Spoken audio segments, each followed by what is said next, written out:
ప్రభువునందు ప్రియ దేవుని బిడ్డలారా, ఆదాము హవ్వ దేవుడు తినవద్దని చెప్పిన పండు తిన్నారు. ఆదాము హవ్వ దేవుడు తినవద్దని చెప్పిన పండు, ఆజ్ఞాపించిన పండు తిన్నారు. తద్వారా ఏమి రుజువైందంటే దేవుణ్ణి వారు తిరస్కరించారు. దేవుణ్ణి వారు తిరస్కరించారు. వారి హృదయములో పాపము సంభవించినది. పాపమునకు ఉత్పత్తి స్థానం హృదయము, ఏదైనా వనం కాదు.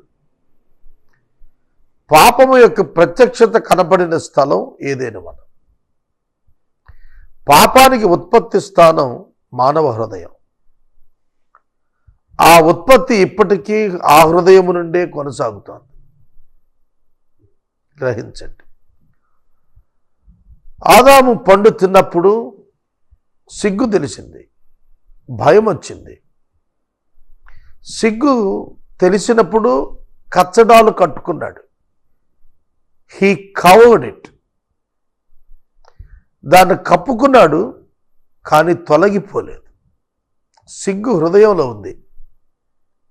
సిగ్గు హృదయంలో ఉంది. అది హృదయంలో వచ్చిన మార్పు. దానికి బాహ్యమున స్పందన. బాహ్యమున స్పందన. అంజూరపు ఆకులు కచ్చడాలుగా కట్టుకున్నాడు. కచ్చడాలుగా కట్టుకున్నప్పుడు సిగ్గు పోవాలి కదా. పోయిందా? పోలా. సిగ్గు పోవాలి.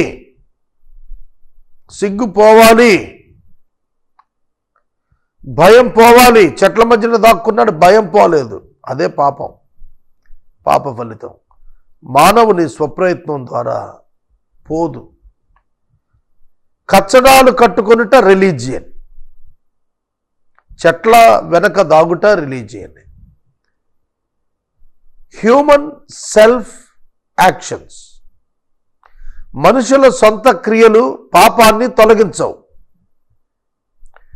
మనుషుల సొంత క్రియలు పాపాన్ని తొలగించవు, పాప పర్యవసానాలు మార్చలేవు. ఆదాముకు సిగ్గు కలిగినప్పుడు కచ్చడాలు కట్టుకున్న సిగ్గు వదలలేదు. భయం కలిగినప్పుడు చెట్ల మధ్యకెళ్ళి దాక్కున్న భయం వదలలేదు. భయం పోవాలి, సిగ్గు పోవాలి అని అంటే పాపం పోవాలి. పాపం ప్రవేశించింది, అది పోదు. దాన్ని తీసివేయగలిగిన వాడు దేవుడు అక్కడే. అందుకే ఆయన యొద్దకు రావాలి పరిహారం కోసం. ఆయన కూడా పరిహారం చేయకుండా చేయలేడు, ఎందుకంటే ఆయన న్యాయవంతుడు కనుక. సోదరుడా, సోదరి, ఆదామును దేవుడు ప్రశ్నించాడు, నీవు దిగంబరువని నీకు తెలిపిన వాడెవడు? నేను తినవద్దని నీకు ఆజ్ఞాపించిన పండు తిన్నావా? దానికి ఆదాం ఏం చెప్పాడు? మనం విన్నాం. నువ్వు ఇచ్చావు ఈ అమ్మాయి నాకు ఇచ్చింది, నేను తిన్నాను అన్నాడు. Adam blamed God and Eve. తనను నిందించుకోవాలా. ఆదాము దేవుణ్ణి హవ్వను నిందించాడు. దేవుడు మానవులను ప్రశ్నిస్తున్నాడు. The principle of natural justice, సహజ న్యాయగుణం. ఒక దోషి తన తప్పు ఒప్పుకోవటానికి న్యాయమూర్తి అవకాశం ఇవ్వాలి తీర్పు డిక్లేర్ చేసే ముందు. ఇంకా నీవేమైనా చెప్పుకొనవలసినది ఉన్నదా? ఆర్గ్యుమెంట్స్ విన్నాక, వాద ప్రతివాదనలు విన్నాక, సాక్షుల విచారణ అయిపోయిన తర్వాత, before declaring the judgement written by the judge, ఇంకా నీవు చెప్పుకొనవలసినది ఏమైనా ఉన్నదా? ఆ దోషి తల ఉంచినప్పుడు శిక్ష ప్రకటన చేస్తాడు. దీని ప్రిన్సిపల్ ఆఫ్ న్యాచురల్ జస్టిస్ అంటారు. సహజ న్యాయం దేవుడు పాటించాడు. ఏదైనా ప్రశ్నించకుండా శిక్షించలా, ప్రశ్నించాడు శిక్ష విధించే ముందు. ఆ ప్రశ్నలో అతని దోషం బహిరంగమైనప్పుడు శిక్ష విధించాడు. శాపమివ్వల, శిక్ష మాత్రమే విధించాడు. ఆదాము పాపము చేసినప్పుడు ఆధ్యాత్మిక మరణం వచ్చేసింది, భౌతిక శిక్ష పడింది. ఆధ్యాత్మిక మరణము పాపమునకు శిక్ష, దాని పర్యావసానము శరీర సంబంధమైన శిక్ష. ఆధ్యాత్మిక మరణము శాపము, సెపరేషన్ ఫ్రమ్ గాడ్ పర్మనెంట్లీ. అర్థమవుతుందా? శారీరక శిక్ష అధికం చేశాడు 3వ అధ్యాయంలో. The conditions were changed. పరిస్థితులు మారిపోయాయి ఆదాము పాపాన్ని బట్టి. కనుక ఆదాము నశించాడు, తాను దేవునికి దూరంగా వెళ్ళిపోతున్నాడు. తిరిగి ఆదామును తనతో సమాధానపరుచుకునే పని దేవుడు తన మీదే వేసుకున్నాడు. అందుకే 7వ దినమున దేవుడు విశ్రమించును అనే పదం రాశాడు. గాడ్ రెస్టెడ్ అంటే మీనింగ్ ఏంటంటే నెక్స్ట్ వర్క్ చేయబోతున్నాడు అని అర్థం. God rested, plan of creation implemented, and God rested, the plan of salvation is going to be manifested or implemented. Going to be implemented, that is the happening. ఆదికాండం 1వ అధ్యాయం చివరిలో సృష్టి ప్రణాళిక నెరవేర్చేశాడు, రెస్ట్ తీసుకున్నాడు. అంటే pause, little gap, or rested అంటే విరమణ, విశ్రాంతి అన్నాడు. మనందరూ సినిమాల గురించి బాగా తెలిసిన వాళ్ళం. సినిమా 2.5 గంటలో, 3 గంటలో, 3.5 గంటలో ఉంటుంది. ఒకప్పుడు 24 రీళ్ళు ఉండేవి, ఇప్పుడు దాన్ని 11 రీళ్ళు 12 రీళ్ళకి తెచ్చేశారు. 2 hours, 1.5 hours, అంతకంటే ఎక్కువ చోట్ల. దానికి కూడా ఒక ఇంటర్వెల్ ఉంటుంది.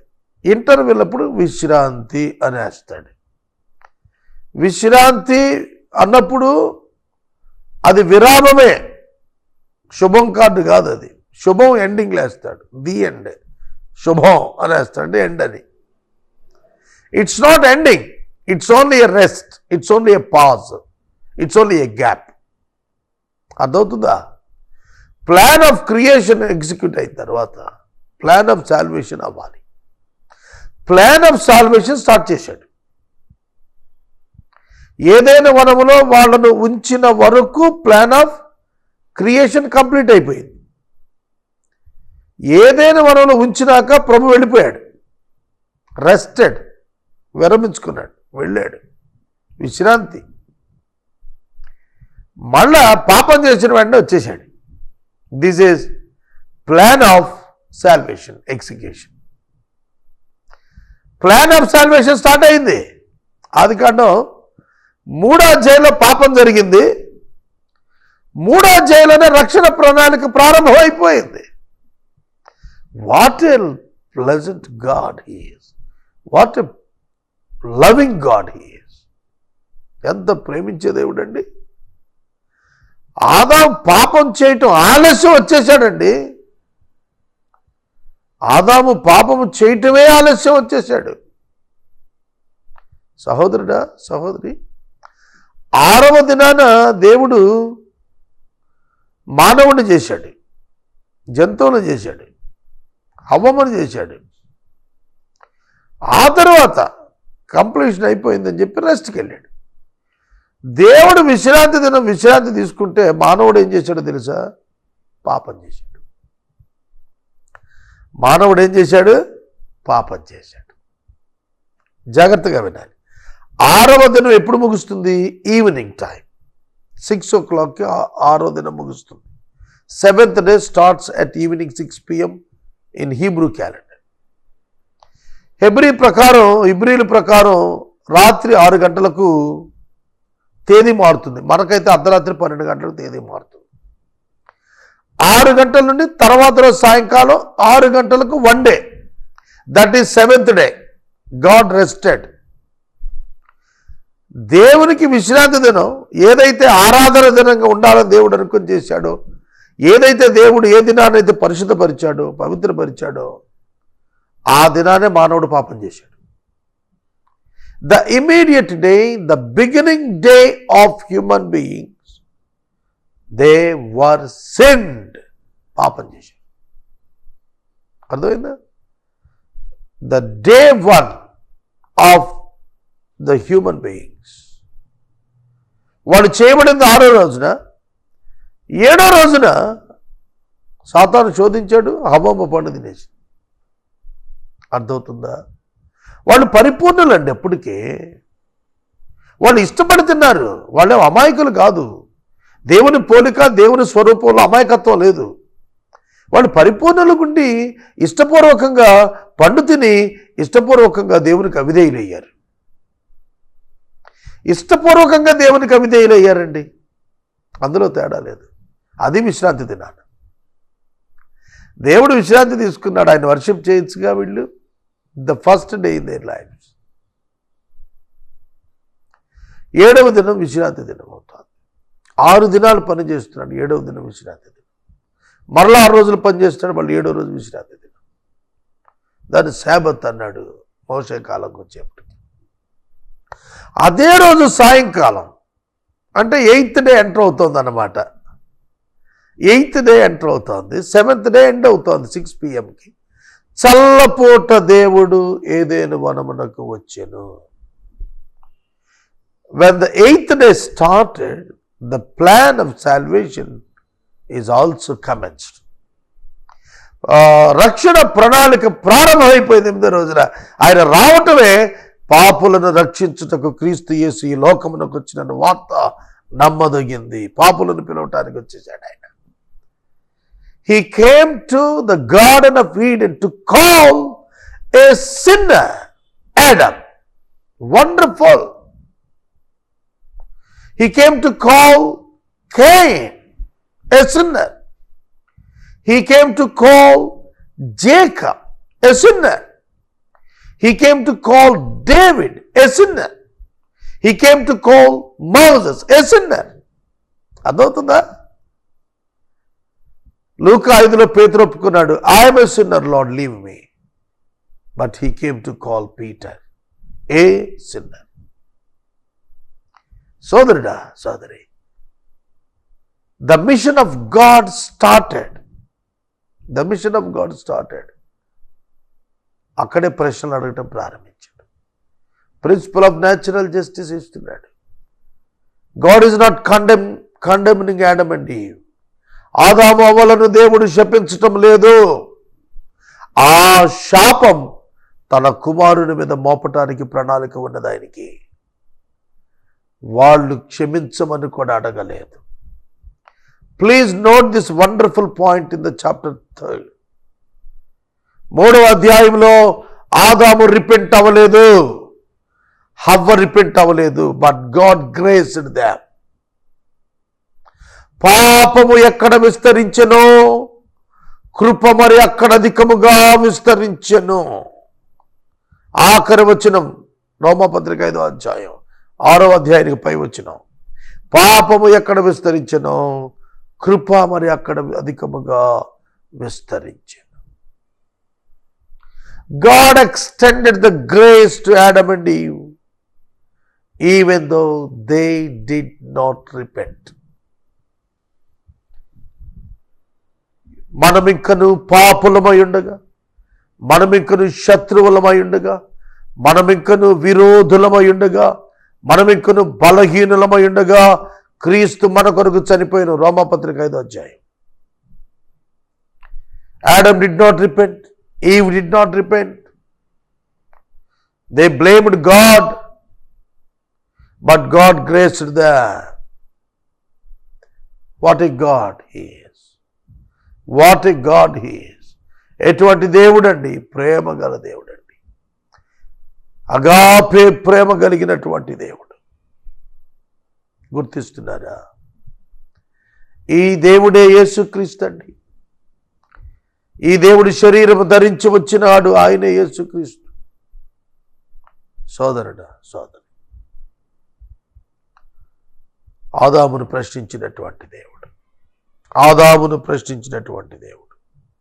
ఆదాము దేవా నీవిచ్చిన ఈ స్త్రీ నాకు ఇచ్చింది తిన్నానన్నాడు. ఇప్పుడు తప్పు చేసింది ఎవరంటే, నేను అడగకుండా నాకు ఇచ్చావు కాబట్టి ఆవిడ నేను అడగకుండా నాకు ఇచ్చింది, నేను అడగకుండానే మీరు నాకు ఇచ్చేసారు ఇవన్నీ అన్నట్టు చెబుతున్నాడు. Is it not true? That statement is true and right, but the attitude is not proper. ఆ స్టేట్మెంట్ బాగానే ఉంది, రైటే. ఆదాం అడగల, నేను ఒంటరిగా ఉన్నాను నాకు భార్య నువ్వు అని అడగల. నరుడు ఒంటరిగా ఉండటం మంచిది కాదని దేవుడిని యెహోవా చూచి వానికి ఒక సాటి అయిన సహాయము చేయుదునని తానే అనుకొనెను, తానే చేసెను, తానే తీసుకుని వచ్చెను, తానే అప్పగించాడు. Adam tried to justify himself. ఆదాము తనను సమర్థించుకొని చూచాడు. దేవా ఈమె నేను అడగలేదు, నువ్వే ఇచ్చావు కాబట్టి నువ్వే కారణం. ఆవిడ కూడా పండ్లు ఇమ్మని నేను అడగలేదు, ఆవిడే ఇచ్చింది. అసలు నువ్వు తిన్నదాని సంగతి మాట్లాడవయ్యా బాబు అంటుంటే దాని సంగతి వదిలేసి ఇచ్చిన దాని గురించి మాట్లాడతాడు ఏంటండి? యుక్తి అంటే ఇదే. ఆదికాండం 3:1 భూజంతువులలో సర్పము యుక్తి గలదై ఉండెను అన్నారే, మనిషిలో కూడా యుక్తి స్టార్ట్ అయింది. మనిషిలో కూడా యుక్తి స్టార్ట్ అయింది. పాపం చేశాడు అంతే, అతని ఆలోచనలో కుయుక్తులు బయటకు వచ్చేస్తున్నాయి. మనం కూడా అంతే. నా పాపాన్ని క్షమించండి, నేను దోషిని నన్ను శిక్షించండి అని ఎవరు అడగరు. నేనేం చేయలేదని జడ్జి గారు. మరి అవతల ఎట్ట చచ్చిపోయాడు, వాడు నా కారు కింద వచ్చి పడిపోయాడు అంటాడు. నీ కారు కింద వచ్చి ఆయన ఎందుకు పడ్డాడు? చచ్చిపోటాక పడిపోయాడా? నువ్వు అతివేగంతో వెళుతున్నావు, బ్రేక్ అప్లై చేయలేదు, హారన్ కొట్టలేదు, నీకు లైసెన్స్ లేదు, ఇవేమీ చెప్పవు. ఏం లేదండి నేను డ్రైవ్ చేస్తున్నాను, తనండి వచ్చి నా కారు కింద పడిపోయాడండి అంటాడు. ఎవరైనా వచ్చి కారు కింద పడి చచ్చిపోవాలనుకుంటారా? చెప్పండి. మనిషి తన పాపాన్ని కప్పుకొని మాట్లాడతాడు. అదే పాపం యొక్క ప్రభావం, అదే పాపము యొక్క ప్రభావం సోదరుడా, అదే పాపము యొక్క ప్రభావం. గుర్తెరుగు. నేను మనవి చేస్తున్నాను, ఆదాము యొక్క హృదయ స్థితి ఎరిగి ఉన్నాడు దేవుడు, అందుకే కనికరించాడు. ఆదామును బట్టి ఆదామును శిక్షించలా, ఆదామును బట్టి ఆదామును అర్థం చేసుకొని యేసుక్రీస్తు ప్రభువునందు ఆదామునకు విడుదల కొరకు తాత్కాలిక శిక్ష వేశాడు. It's not permanent one. When a person regenerated, automatically the consequences of sin will turn away. వెళ్ళిపోతాయి. పాపము యొక్క పర్యవసానాలు క్రీస్తును అంగీకరించిన వారి జీవితాల నుంచి వెళ్ళిపోతాయి. ఆ పర్యవసానాలను తన కృప ద్వారా సస్టైన్ చేస్తాడు దేవుడు, నిలబెట్టేస్తాడు. బలహీనతలోకి వెళ్ళిపోతాం పాపం వల్ల. దేవుడు తన బలంతో మన బలహీనతలు జయించడానికి మనకు శక్తిని ఇచ్చేస్తుంటాడు. కాబట్టి దేవుడిని అర్థం చేసుకోండి సహోదరుడా, సహోదరి. ప్రభు ఆ స్త్రీని అడుగుతున్నాడు. అప్పుడు దేవుడైన యెహోవా, ఆదికాండం 3:13, అప్పుడు దేవుడైన యెహోవా స్త్రీతో నీవు చేసింది ఏమిటి అని అడగగా ఆ స్త్రీ, సర్పము నన్ను మోసపుచ్చినందున తింటిని. This is also nothing but the blame game. ఈమె కూడా నింద వేస్తోంది, ఇంకోటి మీద వేసేస్తోంది. అయ్యా నాది తప్పు అని అంటలా, నేను పాపినట్లా, నా వల్ల జరిగింది అంటలా. నిజమేనయ్యా, నా భర్త అమాయకుడు, నేనే ఇచ్చాను, తినమన్నాను, తినేశాడు, తప్పు నాదయ్యా, ఆయన ఏమనకయ్యా నందా అనలా. నేను మంచిదాన్నే, కానీ ఇదిగో ఈ సర్పం నన్ను మోసం చేసింది. జాగ్రత్తగా వినండి. సర్పము మోసం చేసిందా, సాతానుడు మోసగించాడా? సర్పము మోసగించితే సాతానుడు అనే పదం ఎందుకు వాడాడు పౌలు గారు తిమోతితో రాస్తున్నప్పుడు? కొందరు ఇట్లాంటి వచనాలు చూసి అంటారు, అబ్బాయి బైబిల్ తప్పండి అంటాడు. ఒక చోట సర్పం అంటాడు, ఇంకొక ఆయన సాతాను అంటాడండి. కాబట్టి అదంతా తప్పేనండి అంటాడు. ఎవరు చెప్పారు అదంతా తప్పని? సర్పమును వినియోగించుకుంటున్నదే సాతానుడు. ఆదికాండము 3వ అధ్యాయంలో మనం చూస్తున్నప్పుడు చాలా స్పష్టంగా ఆ సర్పాన్ని వినియోగించుకున్నది సాతానుడని 14-15 వచనాల్లో దేవుడు శాపాన్ని ఇస్తున్నప్పుడు చాలా సులువుగా అర్థమవుతుందండి. చూడండి, పౌలు గారు తిమోతికి వ్రాసినటువంటి మొదటి లేఖలోనే చాలా స్పష్టంగా హవ్వను గురించి మాట్లాడుతూ చెప్పినటువంటి మాట 2వ అధ్యాయం 14వ వచనం. మరియు ఆదాము మోసపరచబడలేదు గాని స్త్రీ మోసపడి అపరాధములో పడెను. స్త్రీ మోసపడిందంట, అపరాధంలో పడింది. ఎట్లా మోసంలోకి వచ్చింది స్త్రీ? సాతానుడు ఆమెను మోసంలోనికి దించాడు. అపవాది వారిని శోధించాడు. అపవాది యొక్క శోధనకు వారు పడిపోయినారు. కనుక సర్పము మోసగించినది. ఆ మోసానికి వెనుకాల ఉన్నది సాతానుడు. సాతానుడి యొక్క ప్రలోభమునకు పడిపోయినాడు. ఆ కారణము చేత వారు పండు తిన్నారు. అది వాళ్ళు చెప్పుకున్నది. కానీ వాస్తవాన్ని మనం చూస్తే వ్యక్తిగత ఇష్టంతో తిన్నారు. ఒక మాట చెప్తాను వినండి. ఒకడిని చంపేశాడు. చంపితే పోలీసులు అరెస్ట్ చేసి కోర్టుకు తీసుకెళ్ళి హ్యాండ్ ఓవర్ చేశాడు. జడ్జి గారు అడిగారు, నువ్వు చంపావా అని అడిగారు. ఏమండి, నేనే పొడిచాను, చనిపోయాడు, కానీ పొడవమన్నది మాత్రం పలానాయనండి అని చెప్పాడు. వెంటనే వాడిని కూడా అరెస్ట్ చేసి తీసుకురమ్మన్నారు జడ్జి గారు. అరెస్ట్ చేసి తీసుకొచ్చారు. వాడు వచ్చిన తర్వాత అడుగుతున్నారు, ఏమయ్యా వాడిని పొడిచి చంపేయమన్నావంట, ఎందుకని అంటే ఆ వచ్చినోడు చెప్పాడట, లేదండి నేను అలా ఏం చెప్పలేదు, వాడిని పొడిచేయి వాడిని చంపే అని నేనేం చెప్పలేదండి, మరేం చెప్పావు అని అడిగాడు జడ్జి. వాడిని పొడి చేస్తే వాడి దగ్గర ఉన్న ₹1,00,000 దొరుకుతాయని చెప్పాను. వాడిని పొడి చేస్తే వాడి దగ్గర ఉన్న ₹1,00,000 దొరుకుతాయి అని చెప్పాడు. కనుక చెప్పినట్ట చెప్పనట్ట? వాడిని పొడి చేస్తే వాడి దగ్గర ₹1,00,000 ఉన్నాయి, నీవైపోతాయి అని చెప్పాడు అన్నప్పుడు, వాడిని పొడిచి చంపితే ఆ 1,00,000 నీకే వస్తాయి అని చెప్పినప్పుడు పొడవమనా పొడవద్దనా? పొడిస్తే వస్తాయని చెప్పాడు కానీ పొడవమని చెప్పాడా? లాజిక్ ఉపయోగించాడు, కానీ దేవుడు ఒప్పుకోలేదు. అవును కదా సోదరుడా సోదరు? సాతాను పండు తినమని చెప్పాడా? పండు తింటే ఏమొస్తుందో చెప్పి అబద్ధం ఆడాడు. ₹1,00,000 రావడం తర్వాత ముందు ఉరిశిక్ష పడద్దు కదా, లైఫ్ టైం ఇంప్రిజన్మెంట్ పడద్దు కదా, అది చెప్పలా. ఆ పండు తింటే ఏమవుతుందో దేవుడు చెప్పాడు, చస్తానని. ఆ పండు తింటే ఏం జరగదో చెప్పి మోసం చేశాడు. కాబట్టి ఇప్పుడు మోసగించబడ్డారు అని అంటే కారణం ఏంటి? సొంత నిర్ణయం మీద మోసపోయారు తప్ప సాతాను మాట మీద కాదు. సాతాను మాట, of course there will be a temptation, no problem. నువ్వు పట్టం ఎందుకు? టెంప్టేషన్ ఉంటుందండి, నువ్వు దానికి లొంగటం ఎందుకు? కనుక పాపము వ్యక్తిగతమే. Sin is personal, you can't escape, you don't blame anyone. ఎవరిని అనబాక, నువ్వే పాపివి, నీ కారణంగానే పాపం జరుగుతుంది. నేను ముగిస్తున్నాను. స్త్రీ జవాబు దేవుడు ఒప్పుకోలేదు. రేపటి దినం మరిన్ని విషయాలు చెబుతాను, ప్రార్థన చేస్తాను. మమ్మల్ని మిక్కిలి